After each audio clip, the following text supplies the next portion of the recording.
Bonsoir tout le monde. Donc je reviens vers vous par rapport à une question que m'a posée Nadinapi. Donc je te salue Nadinapi si tu regardes. Elle m'a posé une question sur ma dernière vidéo. Donc elle voulait savoir qu'est-ce que moi je pensais de mon évolution capillaire parce que j'avais intitulé cette vidéo mise à jour. Et aussi elle m'a posé une question concernant le port des rajouts. Donc en fait c'est une question qui est liée à l'une des vidéos de Unique Caritini, une de leurs dernières vidéos, où justement Unique parle des 4 erreurs qu'elle voulait partager, et en particulier elle parlait à la fin du port des rajouts, des mèches, des rajouts comme coiffeur protectrice. Pardon. Donc Nadine Pi voulait savoir ce que j'en pensais, et comme je voyais que la réponse allait être un peu longue, et je me suis dit je vais lui faire une vidéo réponse. Donc c'est maintenant que je peux filmer, donc je te filme cette vidéo rapidement en essayant de répondre le plus précisément. Alors, concernant mon évolution capillaire, donc déjà première chose, c'est vrai que sur ma chaîne, il n'y a pas de vidéo mon aventure capillaire, tout simplement parce que j'ai toujours voulu la faire, mais quand j'ai commencé ma vidéo, quand j'ai commencé ma chaîne, en fait, j'avais fait beaucoup de photos depuis le début de mon aventure, mais enfin, pour des changements dans ma vie, donc des déménagements et tout, j'ai pas accès en fait au disque dur sur lesquels sont stockées plein de photos. Et donc, je peux pas accéder, je peux pas documenter en fait correctement cette vidéo, donc c'est un peu dommage. Mais c'est pas grave, je vais vous raconter de manière concise ce que j'ai, comment je, enfin un petit peu mon aventure capillaire. Et après, comme ça, je pourrais te dire, Nazi, ce que je pense de mon évolution. Donc déjà pour commencer, moi j'ai commencé mon aventure capillaire complète, on va dire en 2000, je pense que c'est vers 2005, fin 2005, fin 2006. Donc j'avais encore les cheveux défrisés, mais j'ai commencé déjà à en prendre soin. Parce qu'à l'époque j'avais les cheveux défrisés, mais je n'y connaissais rien, franchement. Moi c'était tresse sur tresse, je défrisais entre deux tresses, et puis bon, je gardais mes cheveux un peu, enfin, c'était vraiment pas terrible. Donc j'ai appris qu'on pouvait faire des soins grâce à des copines, des camarades de fac, etc. Et j'ai commencé avec le fameux masque huile d'olive mayonnaise, donc je fais ça tous les dimanches après mon shampoing, donc c'était plutôt protéiné, mais déjà mes cheveux se portaient beaucoup mieux. Donc j'ai fait ça pendant à peu près 1 an et demi, 2 ans. Est-ce que j'en ai marre, je me suis rendu compte que, enfin déjà je voyais enfin pas beaucoup de monde, mais je voyais quelques filles autour de moi qui étaient naturelles, ou je savais pas trop si c'était naturel ou si c'était des cheveux, comment dire. Enfin, je savais pas trop ce que c'était pas des cheveux crépus tels que je les connaissais, mais c'était des jolis cheveux crépus. Et je me disais, il n'y a pas de raison que moi aussi je puisse pas être comme ça. Voilà. Donc, j'ai arrêté de défriser il me semble que c'était en mai 2007, par là. Et j'ai fait une transition, je ne connaissais pas le nom à l'époque, mais en tout cas, je ne l'ai pas coupé tout de suite, donc je me suis dit, je vais attendre. Et j'ai attendu jusqu'au début 2008, je pense. Donc, on va dire à peu près entre 6 et 8 mois, parce que je ne me rappelle plus très bien. Et ce qu'il y a, c'est qu'à cette époque-là, ben, il n'y avait pas tellement de... Enfin, je connaissais pas YouTube au niveau de l'univers des cheveux, mais il n'y avait pas tellement de vidéos de francophones, quoi. Je pense que les américaines, elles étaient déjà là, mais les francophones, il n'y en avait pas tellement. Et donc, une chose aussi que je dois préciser, c'est que moi, j'ai jamais aimé les cheveux défrisés sur moi, franchement. Et même quand je les avais défrisés, en fait, automatiquement, je faisais des braid out, En fait, j'essayais de les porter en afro, quoi, mes cheveux défrisés. J'ai jamais aimé les cheveux défrisés sur moi, je les ai jamais portés plats, parce que de toute manière mes cheveux ne tombent pas, je sais pas, qu'ils soient défrisés naturels. J'essayais toujours même de les porter en afro en fait, sans m'en rendre compte. Pour moi, il fallait que mes cheveux soient en mode volume de toute manière. Donc je faisais des braid out automatiquement. À la base, je faisais les nattes le soir pour les préserver depuis que j'en prenais soin. Mais le matin, il se trouve que c'était touffu et ça faisait des jolies bouclettes. Donc je faisais toujours ça avec un serre-tête ou un bandeau, mais en tout cas, c'était toujours afro-tiré en fait. Ou alors afro-manipulé sur le côté, des choses comme ça. Mais le look, enfin l'allure que ça me donnait, là, les cheveux tout plats, là, plaqués sur la tête, c'est c'est pas vraiment quelque chose que... C'est vraiment quelque chose que j'aimais pas du tout en fait même. Donc, alors, j'ai commencé mon aventure quand j'ai coupé les cheveux en 2008, donc on va dire janvier, je pense par là. sur un coup de tête, hein, plus ou moins la nuit. Je sais que j'avais pas tellement calculé, je pensais tenir plus longtemps, mais en fait, j'en pouvais plus. Et donc, j'avais les cheveux tout court. Mais c'était une libération énorme. C'était comme si. Enfin, je sais même pas comment expliquer ça. Même si mes cheveux étaient très courts, franchement, ça m'emportait pas du tout. J'avais. À l'époque, j'avais découvert un blog quand même. C'était un blog du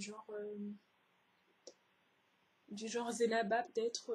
En tout cas, c'était un site où il y avait des micro-trottoirs où on interrogeait quelques filles naturelles et qui disaient oui, y a rien de plus beau, machin. Et puis moi, je me suis dit waouh, il y a des gens qui parlent à ma place là, c'est waouh. Parce que dans la vraie vie, j'avais pas l'occasion de croiser souvent des gens qui sont naturels. Déjà dans ma famille, toutes les femmes de ma famille étaient défrisées, je n'ai pas de sœur. Enfin bref, c'était tout un. J'étais un peu isolée, qu'on va dire, par rapport à je suis naturelle. Bref, donc je suis revenue naturelle et là j'ai fait plein d'erreurs, franchement pendant longtemps. Je pense même que je vais faire une vidéo sur toutes mes erreurs, enfin celles dont je me rappelle en tout cas, euh, au niveau du traitement du cheveu. Ceci dit, j'ai jamais refait de deuxième big job, donc je me suis toujours, j'ai rattrapé comme j'ai pu, je me suis adaptée. Parmi l'une des erreurs, par exemple, je savais pas que nous, on pouvait, enfin les cheveux crépus avaient aussi des fourches, des nœuds au bout du cheveu. Je pensais que les fourches c'était seulement pour les cheveux lisses. Du coup, moi, j'ai pas coupé les pointes pendant au moins 1 an et demi, jusqu'à ce que vraiment un jour, je suis en train d'essayer de me coiffer. Je vois qu'il n'y a pas moyen, quoi, que ça coinçait. Dans les bouts, c'était horrible. Donc là, j'ai coupé quand même une bonne longueur, en tout cas pour moi. Deuxième grosse erreur, juste pour la parenthèse, j'ai essayé d'éviter, en fait, j'ai remarqué que j'évitais beaucoup l'eau au début, parce que je voulais pas que mes cheveux shrink, ce qui est complètement, ben, c'est très mauvais, quoi, parce qu'on a besoin d'eau justement pour que nos cheveux soient hydratés, tout simplement. Enfin bref, voilà, vraiment des erreurs de novice, etc., etc. Donc tout ça pour vous dire que quand même, ça fait un petit moment que je suis dans l'aventure du cheveu naturel, donc on va dire depuis, voilà, on va dire début 2008 pour faire une date ronde, parce que je ne me rappelle plus exactement à quelle date j'ai coupé tout ça. Donc, ça fait pas mal d'années. Alors, quand Nadine Lapi me demande donc, ce que je pense de mon aventure capillaire, euh, comment dire, je vais essayer de prendre 2, 3 aspects pour essayer de te dire ce que j'en pense. Donc, par rapport à ce que vous voyez sur YouTube, c'est-à-dire, ça fait à peine 1 an ou 1 an et demi que je fais des vidéos, voilà, on peut dire que mes cheveux poussent. Alors, j'ai pas un rythme de pouce flagrant, franchement, j'ai un rythme de pouce même, je pense, qui est très lent. Mais quand même, sur toute mon aventure capillaire, je diviserai mon aventure en 2 phases. Parce que la première phase, quand mes cheveux étaient très courts, je pense que le rythme était encore plus lent. Et parce que je faisais vraiment beaucoup d'erreurs. Et c'était plus de la non-rétention de longueur que de la non-pousse. Parce que de toute manière, les cheveux poussent en général. Mais d'un autre côté, il y avait peut-être... parmi les erreurs que je faisais aussi, j'ai utilisé une certaine crème là, à base d'huile de carapace, soi-disant, de chez Santi, mais en fait, ce qui était plein de pétrole atome, etc., etc. Je ne savais pas encore comment déchiffrer les étiquettes, bien que j'ai jamais été produit junkie, jamais, je ne suis pas quelqu'un qui accumule des produits, mais bon, je pensais que j'utilisais un bon produit, mais en fait, c'est très mauvais, et je pense qu'à une époque, les pores de mon cuir chevelu étaient vraiment obstrués, et du coup, là, pour le coup, je pense que c'était pas une question que je retenais pas la longueur, je pense qu'il y avait vraiment une forme de ralentissement de la pousse. Donc voilà, je reviendrai dessus aussi dans une autre vidéo, enfin dans la vidéo sur les erreurs, si vous voulez. Donc voilà, je dirais que dans peut-être les 3 premières années, j'avais un rythme vraiment très très lent.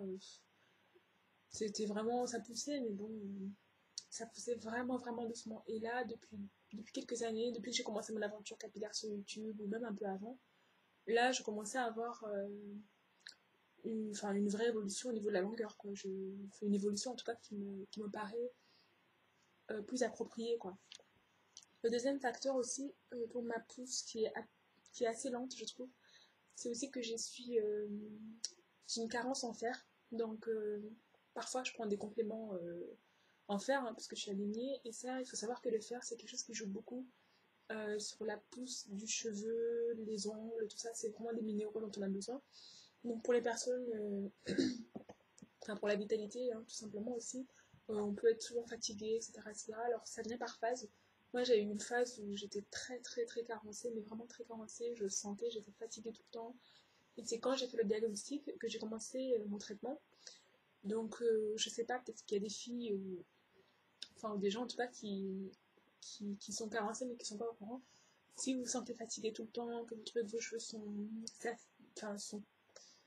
comment dire, hum, qu'ils n'ont pas la vigueur en fait qu'ils devraient avoir et qui surtout ils poussent tout lentement, alors renseignez-vous quand même, essayez de voir si vous n'avez pas peut-être une carence qui ne sera pas forcément enferme, mais une carence dans des minéraux quelconques, etc. Donc évidemment l'alimentation joue aussi, mais ça au moins l'histoire de carence c'est quelque chose qui peut se mesurer je pense assez facilement chez votre médecin. Donc ça a beaucoup joué aussi sur mon rythme de pousse de cheveux. Donc après moi aujourd'hui donc je suis très contente parce que déjà voilà je donne beaucoup plus d'eau à mes cheveux, je fais mes cures de fer quand j'en ai besoin. Il y a quand même pas mal d'erreurs que j'évite maintenant. Et puis à partir du moment où les cheveux commencent à être à une sorte de longueur qui dépasse le 2WA, c'est-à-dire vraiment le petit afro là. Euh, En fait, il y a des. Je sais pas comment expliquer. On manipule moins ses cheveux. Enfin, on peut manipuler moins ses cheveux parce qu'on. Pour dormir, par exemple, je peux me permettre de faire que 2 nattes aujourd'hui sur toute la tête, alors qu'avant, j'étais obligée d'en faire genre 10, et de les faire tous les matins. Là, je peux mettre mes cheveux dans un chignon en une seule fois et ne pas les toucher, ne pas les manipuler pendant toute la semaine. Donc, si vous voulez, il y a toutes sortes de facteurs. Il y a plein de facteurs qui font qu'en fait, mes cheveux prennent un rythme de pousse qui, en apparence en tout cas, est de plus en plus on va dire rapide, quoi, mais c'est vraiment le résultat de beaucoup de choses, comme je vous dis, les erreurs, voilà, les manques au niveau des nutriments, enfin des apports internes. Et puis après, tout ce qui est justement traitement externe, la maintenance, manipulation, etc., etc. Donc en fait, moi, je suis satisfaite dans la mesure où je pense bien comprendre mes cheveux. Je sais aussi d'où je pars, quelles ont été mes difficultés, tout ça, tout ça. Donc, je dis tout ça pour expliquer qu'en fait, je me compare qu'à moi-même, quoi. Certes, je pourrais dire, ah oui, il y a telle fille aussi, ses cheveux poussent vachement plus vite que les miens, ou tel autre pousse vraiment beaucoup plus lentement que les miens, mais je pense que c'est pas je pense que c'est pas la bonne méthode, c'est pas la meilleure manière, en tout cas, de comprendre ce qui se passe réellement et éventuellement de pouvoir remédier, si on doit remédier, quoi, à quelque chose. Donc voilà. Alors après, il y a un autre aspect, on va dire, au niveau de l'épaisseur et de la santé en général des cheveux. Donc pour les fourches, enfin les pointes, alors, comment dire, tout ce qui est... Moi, j'ai pas vraiment de fourche, en fait. J'ai remarqué, je regarde souvent mes cheveux, j'ai pas de fourche. Par contre, j'ai les nœuds au bout du cheveu. Et ça dépend de toutes sortes de choses. Je pense que en une ou deux mauvaises manipulations, on peut vraiment se créer des nœuds. Enfin, pour celles qui ont tendance à avoir des nœuds. Ceux qui ont tendance à avoir des nœuds, pardon. Euh, et ce que je fais, moi, c'est que de temps en temps, je me fais des vanilles. Par exemple, là, j'avais fait des vanilles que je viens de défaire plus ou moins parce que au bout de 3 jours, j'en ai marre. Parce qu'au début, elles sont toutes belles, là, elles sont assez allongées, tout ça. Puis après, elles shrink, et puis après, je suis les mouiller complètement. Enfin bref. Bon, bref, une parenthèse. Mais en tout cas, c'est quand je fais les vanilles, je regarde en fait au bout de chaque vanille, comme je l'ai déjà dit dans une autre vidéo. Et là, je coupe vraiment les bouts qui me paraissent. Dès que je sens un nœud, je le coupe en fait. Je peux pas attendre à un moment précis de dire oui, je vais couper les pointes. Parce que déjà, des fois, enfin, si je me fixe des dates comme ça fixes, il se peut que j'ai pas de pointe à ce moment-là à couper. Et puis en plus, moralement, moi, ça me va pas du tout. Ça me démoraliserait de me dire, je vais couper les pointes. Parce que déjà, les cheveux mettent du temps à pousser, entre guillemets. Je préfère couper quand je sens, parce que je sais que de toute manière, les bouts, là, enfin, les nœuds que j'ai au bout du cheveu, c'est pas des choses que je peux pas y remédier, quoi. Je peux pas défaire un nœud sur un cheveu, c'est pas possible. Puis même si je peux le faire sur un, je peux pas le faire sur tous. Donc je préfère couper. Alors du coup, mes pointes n'ont pas un aspect égalisé. Donc voilà, parce que comme chaque cheveu n'est pas coupé, ça fait un peu effiloché à la fin. Par contre, moi, c'est pas quelque chose qui me dérange, quoi, parce que bon, je me dis, voilà, j'ai les cheveux crépus, je porte pas mes cheveux lisses, et puis même, c'est la vie, quoi, ça peut pas être complètement uniforme partout. Moi, pour moi, c'est pas un but, quoi, et puis c'est pas un problème en soi. Ce qui serait problématique, c'est ou avoir des fourches, des nœuds, ou des cheveux très très secs au bout, des choses comme ça, quoi. Sinon, le reste, ça me dérange pas du tout. Après, je me dis, bon, quand je ressentirai le besoin de couper un bon coup, parce que ça m'arrive quand même de couper un bon coup une fois par an, je le ferai, juste pour, comment dire, pour défraîchir, quoi, même si il n'y a pas de nœud, des choses comme ça. Des fois, on sent que le cheveu est fatigué, que bon, il vaut mieux couper. Voilà, donc ça c'était le deuxième aspect. Donc là-dessus aussi j'ai fait des efforts parce que comme je vous disais, pendant 1 an et demi j'ignorais complètement qu'il fallait prendre soin de ses pointes, hein. Donc c'est un peu, franchement c'était un peu la grande ignorance quoi. Mais bon, tant mieux parce que comme ça j'ai appris. Et l'autre aspect, alors donc ça c'était, j'ai parlé de la longueur, de l'épaisseur. Euh, ah oui, alors au niveau des tempes aussi. Donc en fait, je les tempes plus ou moins fines. Mais en fait, ça date de il y a longtemps, avant même que je commence une aventure capillaire quelconque. On me faisait des coiffures, je savais pas me coiffer encore toute seule. Et donc, on me faisait des rajouts et tout, qui étaient vraiment très très beaux. Mais à un moment donné, je sais plus quand exactement, c'était il y a longtemps, je sais que ce côté-là, ça m'a vraiment arraché les cheveux. Et une fois où j'ai retiré mes nattes et je voyais bien que c'était abîmé. Donc maintenant, ça s'est stabilisé. C'est pas quelque chose qui. C'est pas super visible. Alors, des fois, ça peut être plus visible que d'autres parce qu'avec la lumière du jour, etc., etc. Mais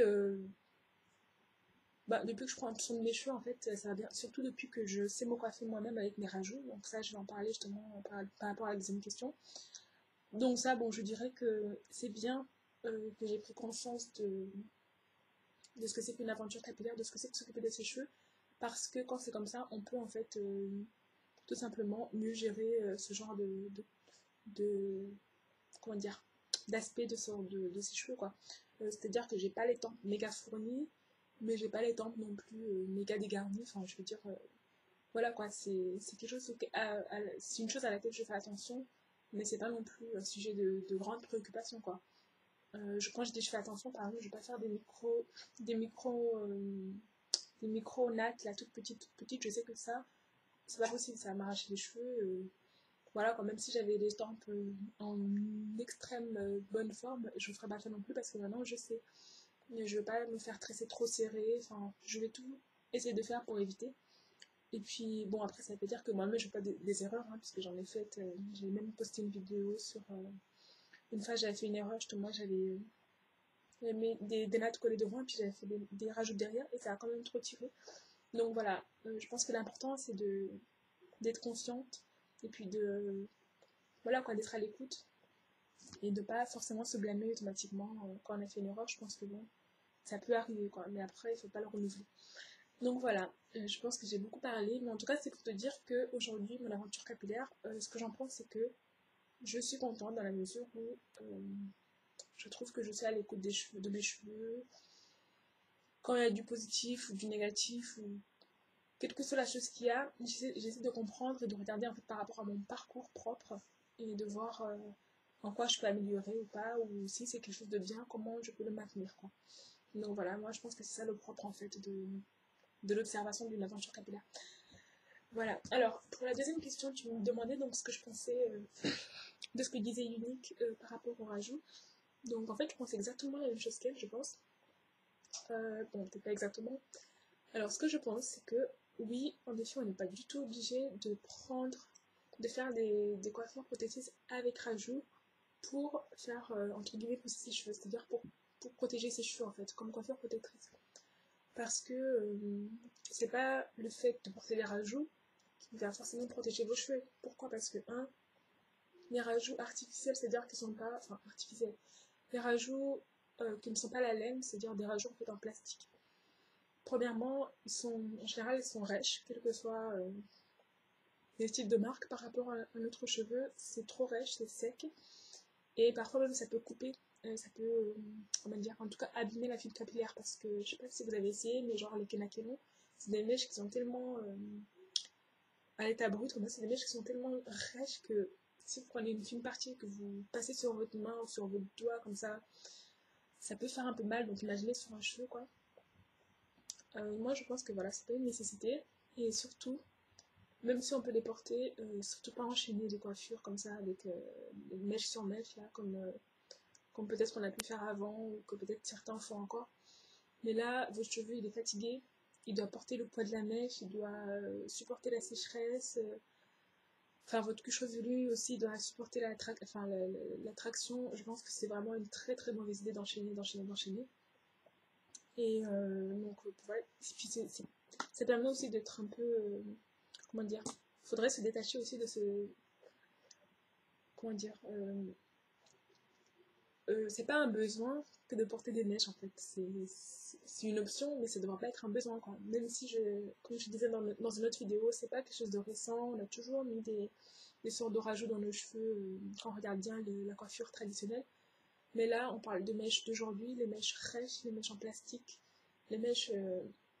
Voilà, pour moi, ça devrait être une option parmi d'autres, mais surtout pas la base, quoi, pas une routine. Apprenons déjà à nous occuper de nos cheveux et à les comprendre, à les gérer tels qu'ils sont. Et après, voilà, pour toutes sortes de raisons, pour changer de tête, par fantaisie, par amour du style, on va dire, on peut se permettre de faire ça. Mais c'est pas indispensable en fait pour faire pousser les cheveux. Parce que la seule chose positive que je peux voir, c'est que sur le coup, ça me permet de moins manipuler les cheveux en soi. Mais ça, il y a aussi d'autres manières de le faire sans forcément leur imposer donc, tout ce poids, voilà, toute cette sécheresse, etc. Après, maintenant, j'ai des nuances à apporter. Donc, première nuance, je pense que c'est quand même très différent. Il y a une grande différence, je veux dire, entre une personne qui porte des rajouts, qu'on lui fait des rajouts, à qui on fait des rajouts, je veux dire, et une personne qui porte des rajouts et qui se les fait elle-même. Donc, je m'explique, par exemple, moi, je peux prendre mon cas puisque j'ai connu les deux. Donc, ça fait quelques années maintenant que je me coiffe toute seule et je peux vous dire que la différence est énorme, quoi. C'est-à-dire que quand vous vous coiffez seul, ben, il y a tellement de petites choses que vous pouvez mieux gérer, mieux contrôler, c'est-à-dire le niveau de serrage. Vous avez vu dans ma vidéo une des manières de faire des rajouts. Moi, je mets carrément, j'enduis la mèche d'huile. Et ça, je sais que ça change tout parce que la mèche devient vraiment beaucoup, beaucoup, beaucoup moins agressive. C'est comme si en fait je faisais mes mèches dans un bain d'huile, quoi. Je vous assure, c'est la même chose. Parce que moi, j'en mets beaucoup particulièrement et ça me dérange pas. Mais ça me viendrait plus du tout à l'idée aujourd'hui de faire des rajouts sans tremper la mèche dans de l'huile, quoi. Enfin, une huile végétale qui, je sais que de toute manière, fera du bien à mes cheveux. Ça, c'est hors de question. Et puis après, voilà, et puis vous avez la liberté donc de les enlever quand vous voulez, de les remettre quand vous voulez, de ne pas les garder longtemps. Enfin, c'est tout un monde, quoi, je pense. Tandis que quand vous faites des rajouts par quelqu'un d'autre, en général, même dans votre tête, c'est-à-dire que vous vous dites, je mets toute ma confiance dans le savoir-faire de cette personne. Et ça, voilà, quoi, ça dépend vraiment de la personne. Et puis en plus, même si la personne fait très bien tout sur le coup, il faut quand même avoir le réflexe enfin, le réflexe. Il faut garder l'habitude de bien s'occuper de ses cheveux, quoi. Et je sais qu'en faisant soi-même, j'ai l'impression, en tout cas, je pense qu'on a plus de sensibilité et qu'on sait exactement, en fait, comment est le cheveu en dessous. Donc maintenant, ça, c'est mon avis, parce que j'ai été coiffée par autrui, et puis maintenant, je me coiffe. Mais je pense que toutes celles qui se coiffent pourront me pourront confirmer en fait ce que je dis, c'est vraiment très très différent. Donc voilà, moi je suis pas contre les rajouts. Par exemple les rajouts de laine, je trouve ça très bien parce que bon c'est moins agressif, c'est très joli, c'est plus léger, enfin il y a plein d'avantages. Et puis sinon les rajouts en général, je pense que oui, on a le droit à changer peut-être tout ça. Tout simplement, il faut faire attention et les porter avec modération quoi. Donc voilà, c'est ça que j'avais à dire. Mais si vous êtes dans le cas de la personne qui enchaîne rajout sur rajout, je vous conseille vraiment d'essayer de trouver des alternatives. Bref, donc voilà, c'est ce que je voulais dire. Alors la vidéo est devenue très très très longue, mais honnêtement, voilà quoi, c'est ce que j'avais à te dire. On a dit pour la question que tu m'as posée. Donc si je dois récapituler pour l'aventure capillaire, être à l'écoute un maximum comme d'habitude et surtout se comparer à soi-même. Donc voilà, pour vraiment comprendre tout un maximum de notre évolution, ne se comparer qu'à nous-mêmes, enregistrer un peu toutes les erreurs, les bons pas, tout ça, pour voir. Et comme ça, voilà, ça nous garde. En fait, je pense qu'en comprenant ce qui se passe avec nos cheveux, c'est comme ça qu'on va se motiver. Alors que si on se fixe des objectifs et qu'en fait on fait abstraction de tout et qu'on reste focalisé sur un objectif parce qu'on a vu sur quelqu'un, là je pense que c'est un peu le meilleur moyen entre guillemets, passer à côté. Et puis donc pour les rajouts, voilà, avec modération, moi je suis pas contre, mais juste avec modération et beaucoup de temps. Voilà. Donc je vous remercie tous de m'avoir suivi, je te remercie Nagui d'avoir posé la question, et donc je vous dis à une prochaine. Bye bye.